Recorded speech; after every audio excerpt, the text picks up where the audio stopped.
We are on a mission to save and revitalize independent pharmacy. On the Catalyst podcast, we dive into current events that are shaping how pharmacists approach their patients and their businesses. Fuel your passion for pharmacy, one conversation at a time. 3, 2, 1, 0. Ignition. Hello, welcome to the Catalyst Pharmacy Podcast. I'm Jeff Key, president of PioneerRx, and I'm here with my co-host, Marsha. Hi, I'm Marsha Bivins, marketing director for PioneerRx. Today, we are here with Gabe Trahan. Some of you may be familiar with Gabe Trahan from his NCPA front-end overhaul course. Look at you with all your Christmas decorations. Yeah, I know. We have lights. Wow. We wore my red shirt. Marsha wore her red shoes. Just for you. Yeah, I was looking. I looked through my Chucks, and I don't have any red. I have maroon Converse. I have every other color but red. That's close. Well, that's pretty darn close. That's pretty good. Thank you for the support and Pete. So, Gabe, DBA Red Shoe Guy, how many red shoes do you actually have?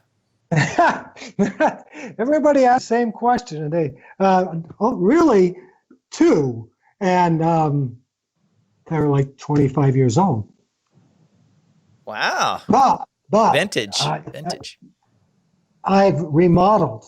Okay. So I switched from the Converse to Trahan Reds, only to send a message to all our members. We got to move forward. We got to join today. So I went from Converse to the Trahan red dressy shoes. They're remodeled. Nice. Completely skipped Vans there. Special occasion, I put on the Chucks. Okay, so tell us about you. So, we know you do a lot for NCPA as far as their boot camps and that, but how did you get started in pharmacy? First, I want to make sure you got the right Gabe. Because Okay. A couple of years ago, for a number of years ago, they hired me to speak in Wisconsin, and they insisted I arrive by limousine. Oh, really? Yeah. So I arrived by limousine, and as I got closer to the building, I noticed rows of people on the sidewalk leading to the headquarters, all anticipation. And I think it can't be for me. And they're all like this. And the limo driver was told to make a circle in the driveway. So I'm given the Queen's wave.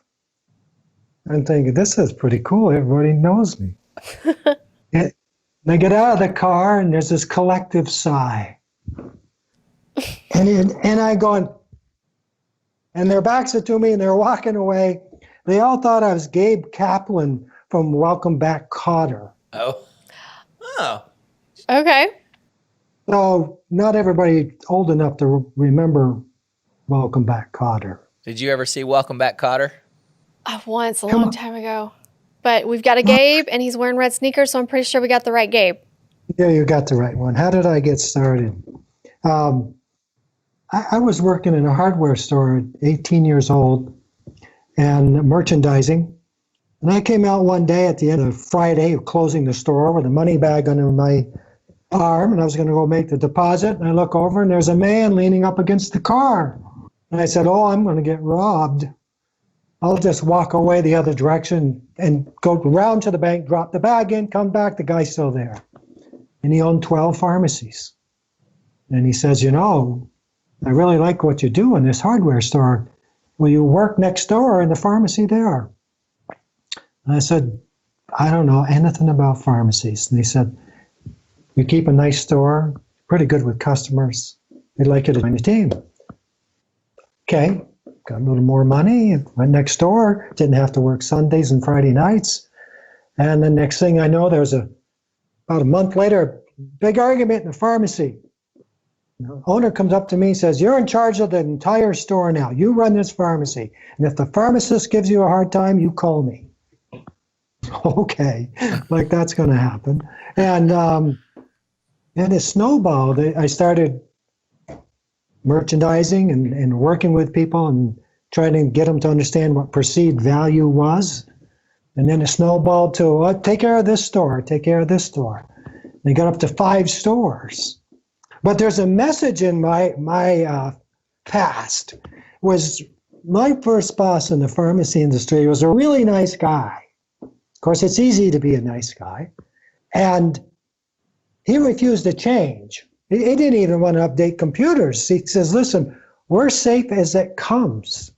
People love us. We're local. We have nice stores. Don't worry about the chain that's coming. Don't worry about Walmart.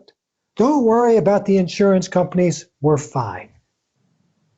As employees, we said, you're absolutely right. We're loved. We don't need to make any changes. We're cool. For 14 and a half years, we made no changes, and everybody's chipping at our business. Then a Tuesday afternoon, I got a phone call, mandatory meeting tonight. Can't make it, you don't have a job. Goodbye. I can't even tell you who made the call. I made the call. There was our nice boss staying up on a makeshift stage in a warehouse, sobbing. He said, I lost it all. And then he walked away, never saw him again. He got so far in debt by not making changes, by not paying attention to the numbers, he lost his business.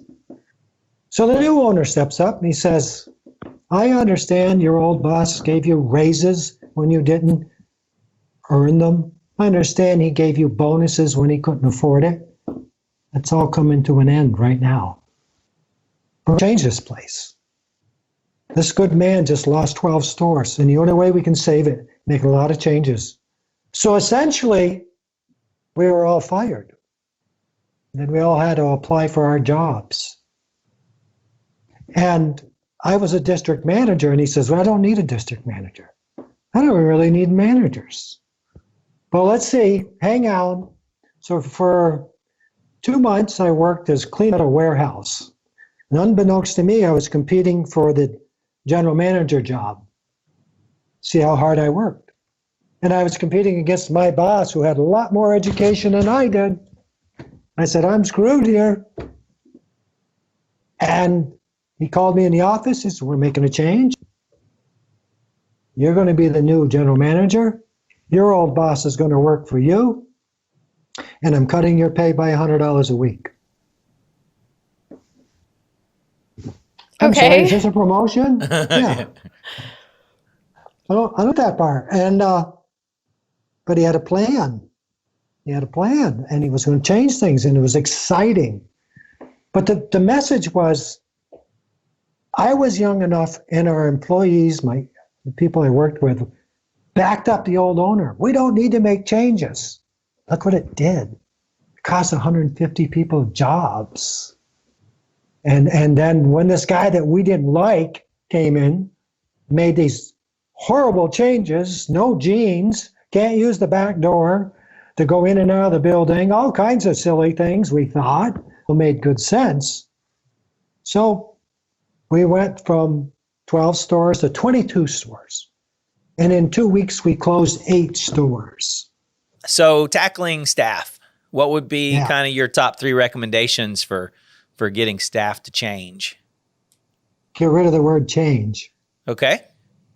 Okay? We're going to improve. Who doesn't want to improve? Hey guys, ladies, we're going to improve, and I need your help. I need your help. A lot of owners don't really understand the numbers. They're really great people, but they need to review them and share those numbers. You know, I've had store owners that don't like to take out their nice car because they don't want their staff seeing them driving a nice car. You know, you're not hiding nothing. Enjoy life. Tell them what the real numbers are. Smile and say, I need to improve so we can all have jobs. And that's the first thing. And talk to them. You know, when I want to remodel, you know what I tell one of the owners to do? Give them a nicer restroom. Well, don't you want me to do something with a better sign? No. Your restroom it looks like something O.J. Simpson might have had when he was doing time, but not as big. Then clean up their break room. Show them that you respect them, and then let's get them all on board. And that's what I tell them. Present room, restroom. I like that reference. And I've been in pharmacies, and it's like, you're right. It does. It's not too far off from what a prison room restroom, what I imagine a prison room restroom would look like. Yeah, I think even for customers. My wife will go to restaurants sometimes and go, I'm going to go check out the restroom. I just want to see what it's like. Tell me about the red shoes. What inspired you to put on some Chucks? And Oh my God. You know, when somebody turns 50, they go buy a Corvette, a red Corvette. I went out and bought red Converse shoes. It was in my budget. So I was invited to speak in New York City at an open bar CE. And the open bar was open well before the CE. And I'm not making fun of the guy's accent, the person that hired me, nice man. Comes up to me before I'm ready to go on, and I got my red shoes on and a beautiful pinstripe suit. He comes up, he says, hey, in 20 minutes, all these people are going to be gone, okay? I said, but you hired me for a 90-minute CE. He says, 20 minutes, these people are going to be gone. They're going to drink, they're tired, they're going to go home, they're going to get their CEs. You go home after 20 minutes. I said, I can't go home. I'm flying tomorrow, and you paid me for 90 minutes. You're going to get me for 90 minutes. You're going to talk to nobody. Why do you want to do that? And he opens up my suit jacket and puts an envelope with a check in it, puts it in my pocket and goes, you're okay. Go have a nice steak. You got money in your pocket. You're fine. was this CE for like the mafia? Yeah, no, It's like garbage collection CE, maybe. maybe. Maybe. So it was quite the open bar. And they're all not tanked, but they're tired. Right. And so I said, hey, folks, thanks for coming. Thanks for inviting me. How many people think I look a little silly with these red shoes? One guy picks his hand up and says, you look like you dressed up in your car.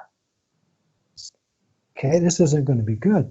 So can you just tell me if I look a little silly with these red shoes? And this one guy got halfway out of his seat and said, you'd look silly without the shoes. Can you get this thing going? I said, wow. Come on, folks. How many think this is silly? One lady to the left, 3 rows up, says, silly. And then all the hands go up. I said, great. So I'll agree that from the ankles up, I look okay. But from the feet down, I look silly. I've ruined my entire image.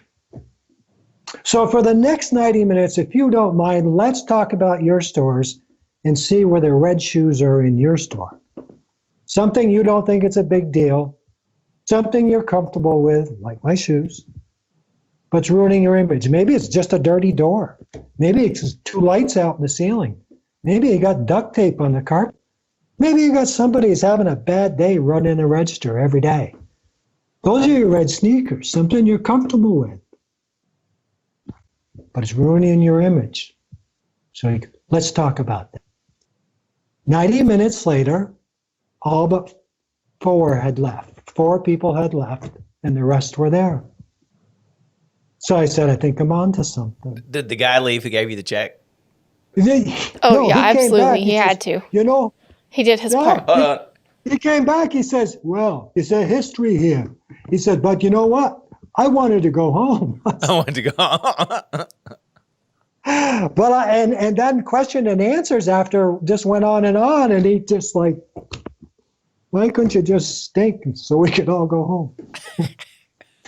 It's all right. I could listen to you for 90 minutes. Okay, so now that transition, you've got a great idea for working with pharmacies and talking to them about how to improve their front ends and just their overall appearance. I kind of like the interesting spin that it's kind of a reverse purple cow.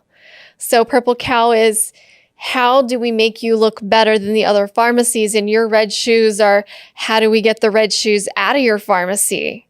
So I kind of like that I like the spin on it. So how did you get in with NCPA and start doing these front end U-Hauls? Lois Davis. Oh, I love Lois. I miss her. Do you know what her actual birthday is? It's her Every favorite day. joke. every day. Every day, is yes. her birthday. Every day is her Lois. birthday. She's into cake. I'm surprised she didn't just get married over and over and over and over and then she'd get more cake. No, I love Lois Davis. No, she NCPA had a contest in the evening of bring your best suggestion. You have 10 minutes to tell it. This is 30 years ago. And I'm not a pharmacist by any means. I wish I had the brains for that. So my boss took me there and I gave a suggestion. They fine, you're in. And I won the little contest. And the second year I won it. Third year I won it. And Lois says, can you put 90 minutes together? Yeah, I can do that. I did that in New York. Yeah. So I put the 90 minutes together, and I guess it went well. And Lois went to Barbara Hayward and said, we got to get this guy. And Barbara Hayward went to Doug. And then I got a call on Sunday afternoon. So that's how I made it. And I'm beyond thankful. Let's face it. I started in a hardware store. I was a pin setter at a bowling alley. Neither of you are old enough to know what that is. I do. An uncle had a bowling alley. And he had a physical, like, human being pin setters. I mean, this is Flintstone type stuff. I know. But Couldn't you see the Flintstones? They'd have a little dinosaur setting the pins back there. Nope, I do remember the Flintstones reference. It was my aunt who had the bowling alley, and it was inherited from her father who had passed away. And I mean, the couple of times that I met him, I was little, like 10. And that's where I went after school because my dad was helping out during the transition. And they told me, the history of the place and how all that worked. And I even went back there and saw the pin setting machines, and they were like, back in the day when I opened this, I was the one setting the pins. So, So how many years have you been at NCPA? I'll be 10 years. I will start my 10th year. Oh, no, I'm starting my 10th year now. 9 years plus. Yeah. So 44 years working with pharmacists. How do we fix this thing? Are you optimistic about independent pharmacy? Pessimistic? Neutral? Oh, optimistic, but we really got to make some changes here. Biggest thing, no numbers. Don't tell me we sell this. Show me you sell this. Why are you carrying this? Oh, people love it. Well, what do you mean? Are you making any money? I think we are. No. There's no room for error. And the other thing is people are giving up on the front end. Okay? The front end, 3 to 5% of your business revenue, maybe. You can dream of 10 if you want, but it's probably 5. So that 5% of revenue is never going to make you rich. I'll double that for you, and you're still not going to Disney. However, the front end is 80% of your image. I got to walk through the front end to see your pharmacist. And if you got one of each on the shelf, or you got duct tape on the floor, what kind of rumor is your store saying? What kind of rumor is your OTC section saying about your pharmacy? I know what the rumor is. We may not be here tomorrow. Thank goodness that's a small part of our members, a small part. The rest of them are really doing well. They're making the changes. But we can't be in denial. I understand you can't sell a ton of OTC, but you can't give up on it. You're not going to start pushing people to the competition because you don't want to carry some OTC. Lower your prices on OTC. It's 3 to 5% of your retail. 3 to 5%. If you lower their OTC prices and become competitive, and let's say you lower it by 3%, your retail by 3%, what have you given up? 3% of profit of 3 to 5% of your business, and your image just went up. Lower your retail by 3 to 6% on your OTC, and then you can market yourself Gabe's Pharmacy, now with 1,362 new low prices, doing our part in keeping the cost of healthcare down. Match that marketing. Understand OTC is not going to make you rich, so let's use it to bring people in. And then start selling services. So there's lots of hope for these folks. Mm-hmm. Super interesting. You think about OTC as decoration, what that means about the pharmacy. So seasonally, we're at the Christmas piece. What would be some of your top ideas for what people should be doing for Christmas time? Right. What would be like for the holiday season? What would be some tips for what would be the red shoes they need to get out and the purple cows they need to bring in? Okay, so first of all, let's look how much you got invested in the Christmas inventory. Is it $2,000? Okay, if it's $2,000 in wholesale, and if you don't sell any, what will happen? Don't run scared and go on sale. Try to get what you can from it, because once you put things on sale, everybody sits back and says, when's your next sale? Okay, so you're invested $10,000 in Christmas. We got to talk. Understand there are 2 seasons to Christmas. Okay, November and the first 1 or 2 weeks of December is the first season. That's when people buy the outside decorations. They buy the box cards. They buy bigger gifts. They buy the lights. And as we get closer to Christmas, they buy the trimmetry. If you got that stuff, don't put it on sale. This is when they're going to buy it. If you have to put something on sale, 10 days before Christmas, put your trimmetry on sale, put your outside stuff on sale, because most of that's been bought. But so now you have a sale atmosphere. Put your wrap, your bows, your candy, your last minute gifts are at full retail. So understand there's 2 seasons, and merchandise that way. Merchandise your store twice to reflect the peak. So of the tips that you provide in your course to pharmacies, what would you say pharmacies have commented and come back and said, I did X from your class and I saw more profit. I saw, they saw a difference. They saw the change. Windows, signs, probably those 2 things. Signs being like at the street? Well, any kind of sign, but inside the store, there are 3 types of sales: impulse, companion, and planned. Our wonderful pharmacists make a living on planned sales. We're not into merchandising that much, right? So signage is your silent salesperson.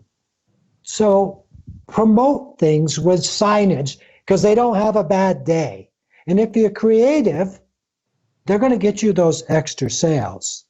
So once I get folks to start using signage to sell product. Now, I'll show you something. I don't know if you can see it. This is a sign holder. Okay, it's magnetic. You got to get one of these, whether you get the magnetic one or one that just sits on and the top rail of the fixture. And I want you to have one for every other 4-foot section on the gondola. And I want you to sell something that people don't even think about. Now, this one says, don't you wish you could sleep like this at home? Ask our pharmacist if melatonin is right for you. Now, this could have a picture of a person who's very concerned, holding their head like this, and holding a bottle of CBD with their other hand. And the picture could say, concerned whether you should be taking CBD? Ask our pharmacist if it's a right move for you. There's a pharmacy down the street doing $50,000 a month in OTC. I bet that's more than 5% of their business. Is it independent? It's an independent. Yeah, it's a compounder. All right. Okay, so when you say $50,000 a month in OTC, are you counting gifts, cards, candy, everything? But they DME? have DME. I'm talking OTC in your traditional that you buy from your primary wholesaler. I'm not talking DME. They have a huge business in replacement. They're doing kind of what Chris Cornelson's doing and stuff, where they're doing, hey, you're on this drug, you should be on this drug. They have a very structured nutrient depletion program. They're selling lots of vitamins at 50%, 100% profit. 50% margin, 100% profit. Yep. Yeah. So every store needs at least 1 4-foot shelf of our pharmacist recommends high-end supplements. Yep. And here's a tip. Because someday you and I we all have to talk about the myths that are stopping pharmacists from getting more business. And one of the myths is nobody has any money in my town, or everybody buys that on the internet. And the other myth is I can't sell anything for over $20. Pharmaceutical grade supplements are going to sell for $30 and up. I'm not asking you to be a salesperson. I'm asking you to be able to explain why this is $39 and the other one is $9.99. Mrs. Jones, I'll tell you why one is $9.99 and one's $30.99. The $9.99 one makes your wallet feel better. And some people just want to take a vitamin and tell their doctor, yes, I'm taking my vitamins. This one says it maintains your health. Would you rather not just maintain, but maybe start feeling better? Now that you're taking those statin drugs, don't you want to take a good CoQ10? Mrs. Jones, here's a vitamin that's good for the wallet. Here's a vitamin that's good for you. It's going to cost you about the same price of a cup of coffee a day. Always break it down by dosage, and you're going to sell a whole lot more supplements. But you need 1 shelf minimum of all the biggies, CoQ10, the bone supplements for your heart, and a big sign that says our pharmacist recommends. And use these type of signs that says, feeling stressed? Ask us if our B12 is right for you. And move these signs around your store. And the beauty of it is, there's 2 sides. So it's a little self-promotion. If you want more tips, go to ncpa.org/profit makers, and every 2 weeks you'll get tips to your mailbox for free. We have over 2,000 people doing this every 2 weeks. So when you're talking 5% of your business, are you including these? Your B12s, your that type of supplements? Yes. Only yes. 5% of your business? Because that was, just hearing, okay, this is only 5% of my, hey, you should do this in 5% of your business. I'm like, okay, maybe that's in the way. Maybe I just want to do more flu shots. I do like what I heard you say about it's the decoration of your pharmacy. It's kind of sales, having that stuff. If as long as they don't go old, there's a strong piece of looking successful. Well, it's like you said, you got to start at the curb and get your windows clean and not have stickers for every little thing, and not just stickers, but it's like all of the handmade signs that no checks accepted and all of that stuff. That could be at the cash register just to remind customers, hey, we don't accept checks. I'm sorry. It's cleaning up the front end and making things more attractive. So that way they want to come into the store. So I got a question for you, Gabe. Sure. of all your interactions with the pharmacies in your class, what would you say is the most rewarding part of your job? Having them call me and say, it worked. It worked. We had a store years ago. It's a myth. We have to be everything to everyone. I mean, this person even cut keys in their store. But it was 19 feet wide and maybe 30, 40 feet long. And they were loaded. And the owner says, what should we do? I said, you need to give the store an enema, a dual pack. Don't even go with a generic. I want a brand name enema and just wipe. And we took everything out and we used the walls. We put nothing in the middle. The lady that owns the store was Massachusetts Businesswoman of the Year. We also got rid of the manager, to be fair. And we did a few other things. She had a 300% increase in RX count. So when I hear somebody's got a 32% increase, I'm pretty excited. But back to what you said, 5% of your business with your vitamins. If you're going to do high-end supplements and do it well, you're going to get up there. Of course you are, because it's a bigger number. But think about this. You just sold some Lipitor, the generic now, and maybe lost $3 or made $2, but your CoQ10, you made $25. So with anything, maybe you'll pay for another technician with a better priced OTC.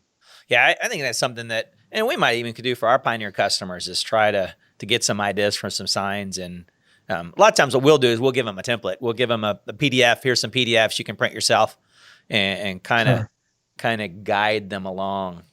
Well, start with a picture first. So try it. Both of you try it someday. Just take the silliest picture. There's a picture of a dog that's sitting in the rain, beautiful golden retriever, and it's raining, and his front legs are in boots, and he's got an umbrella in his mouth. And we said, okay, what can we do with this picture? Well, one of our great members made a postcard of it, mailed it out, and we said, there's no mention of the store's name on the front. All you do is you see this beautiful dog with an umbrella in his mouth, obviously waiting for his master to come home. No store name. You ruin it if you put your store name on the front. You'll flip that postcard over. And when you flip it over, it says, we get it. You like things delivered. And that's one of the things we do best. I like it. Gabe's Pharmacy. Cool. So start with a picture. You'll get your headline. It's a headline, right? But recently I worked with someone who lives in a very snowy state, and they found a picture of a car in a snowbank. I said, perfect. And I flip it over and say, I'm glad this wasn't you. And to keep it that way, why don't you let us deliver to your home? Okay? Oh, I love it, Gabe. Show it to the staff, and they go, well, you got to put your logo up in the corner. No, you don't. You put the logo, they're going to say this is from a drugstore. Whew, it's gone. Understand, there's a thing called hand to trash. How long will it take it for me to throw this away? Somebody sends me a picture of a car deep in a snowbank. What is that all about? One of the things we say is that every business, and we're business to business, right? Because every business has a filter. Somebody whose job it is to pull the stuff off the fax and decide what's trash. Somebody whose job it is to get the mail and decides what's trash. We call that the filter. They're the filter. And so we talk about how are you getting past the filter? Sure. So you're saying that family could have the same thing, right? They could be the filter I'm teaching Mackie to be my filter. Yeah, Mackie, teaching your daughter to throw the stuff away. What do you think about the walk of sin? You know what I talk about when I talk about the walk of sin in a pharmacy? No. So that's the walk past all the candy, all the impulse items, the Snicker bars and the Reese's cups. We've seen some businesses today, they'll actually weave you through it, right? It's all the impulse buys that you look at and go, I want that. Or they do it on the way to the checkout counters so that way you're kind of forced to pick up those last minute things. You go, oh yeah, I didn't think about that, but I could try this. It's a sample size of that product. Hate it. You hate it. Not enough money in it. Not enough money in it. And if you can't think of something better to sell than a Snicker bar, we need to chat. Anti-aging is a big. Let's talk about the 4 things that are on people's minds. And once you know these, you'll know where to go other than Reese's. Anti-aging. Nobody wants to look older, sound older, act older. Okay. Energy. Oh, I wish I had some more energy. Stress. Sleep. I was about to say, better sleep. Yep. Melatonin. So in an impulse item, you're thinking around those 4 things would really more, that's your counter. Yeah. And then when you talk about impulse, I just wrote an article recently. People say, well, I'm going to double up on my cough and cold section, or I'm going to add on to my hair care section, or I'm going to bring in more candles. And I'll go, okay. So you have, at one time, there was over 50 different types of Tylenols, if you counted them all up. Great company. Do you need to carry all 50? If I want a Tylenol, when I walk in and I see you have 12, do I go, I'm going to go look for a store that has 50? And if I find that store that has 50, I buy one. You don't need to expand your traditional OTC. In fact, there's a good chance they're too big categories. You need to find other categories. So anti-aging is the rage, but it's not the rage. The rage is healthy aging. That's where the pharmacists step in. So impulse sales can be done by merely suggesting. Take another one of these signs. Get a pair of grandparents, a grandfather chasing his grandchildren. Wouldn't it be nice if you could catch them one day? Ask us if our B12 or B complex is right for you. Get people thinking about this. That's where the impulse sale comes from. You get all giddy because you sold a $2 item on impulse is old school. Let me bore you for a second. Stores were built to hold fixtures.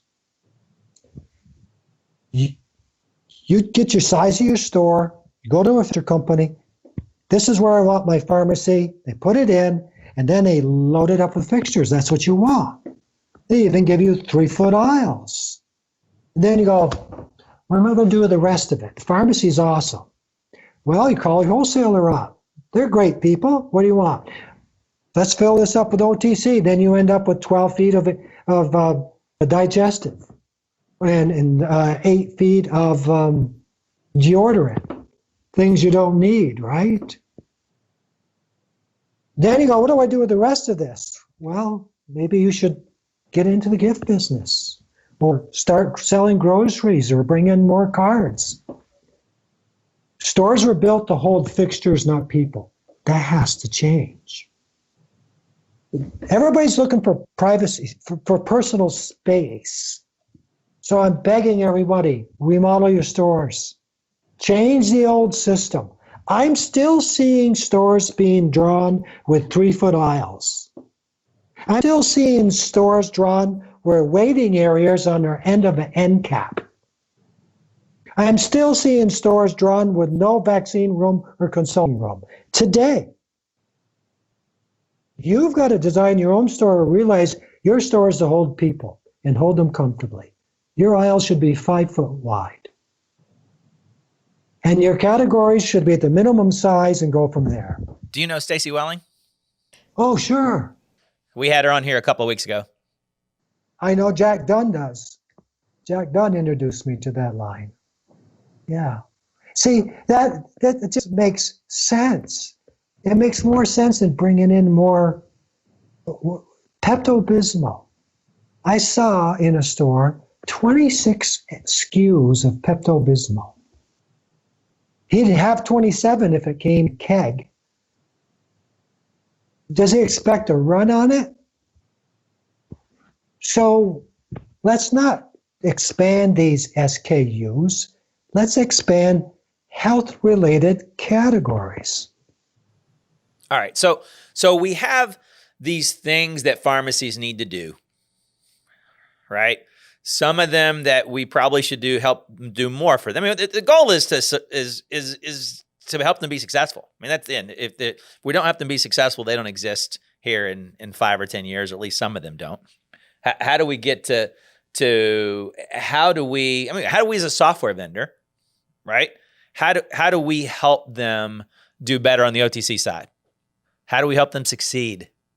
Train them to use your software better than they can use their iPhone. Please, please. I'll go in and I'll say, you keep telling me you sell all this stuff. Yeah.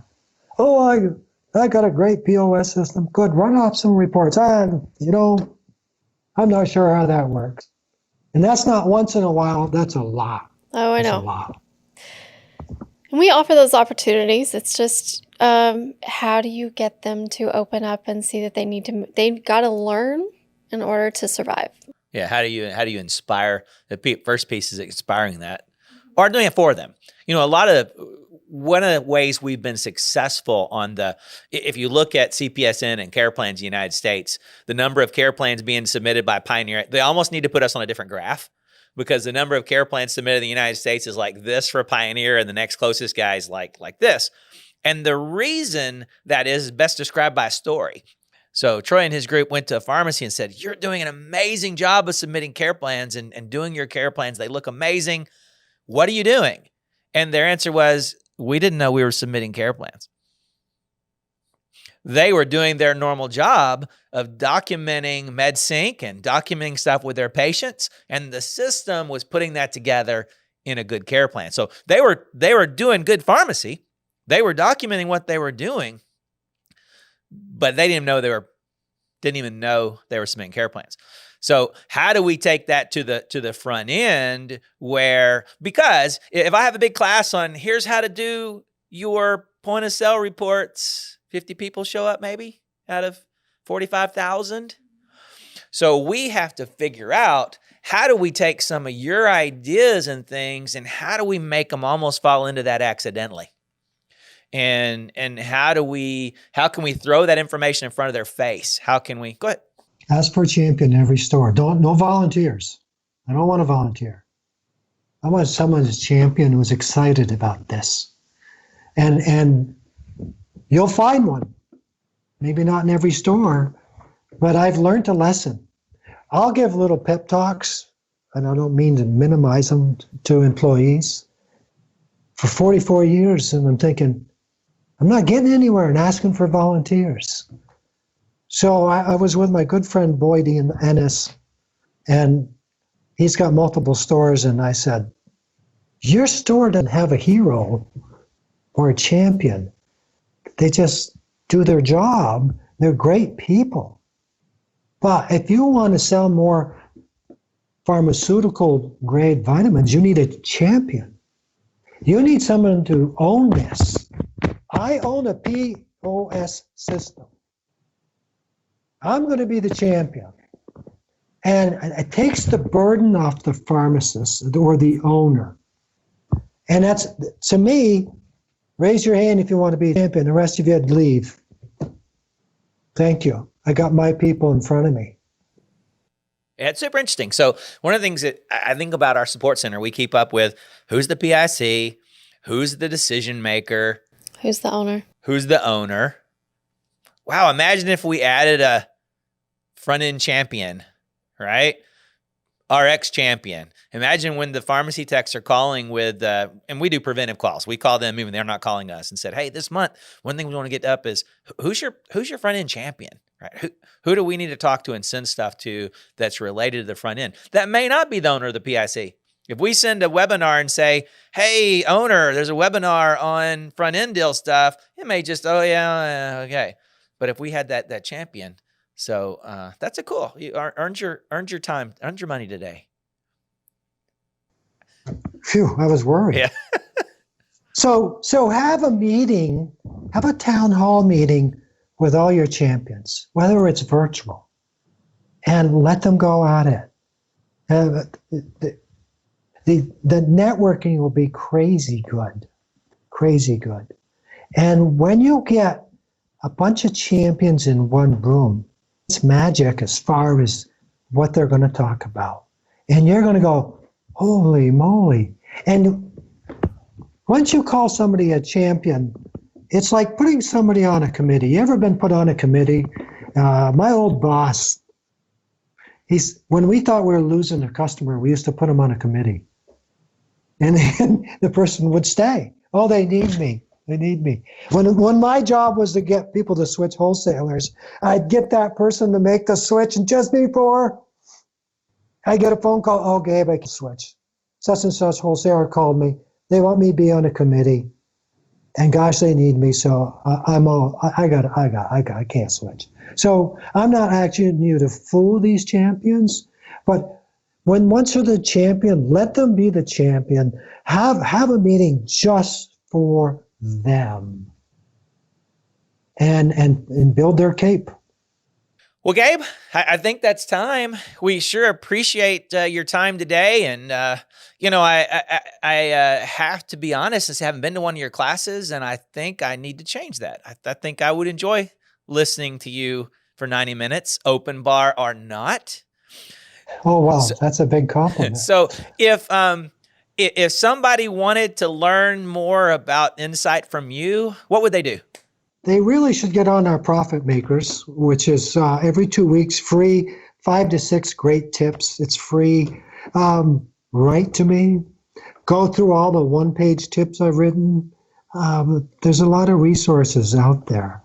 So that's all off of the NCPA website? Yeah.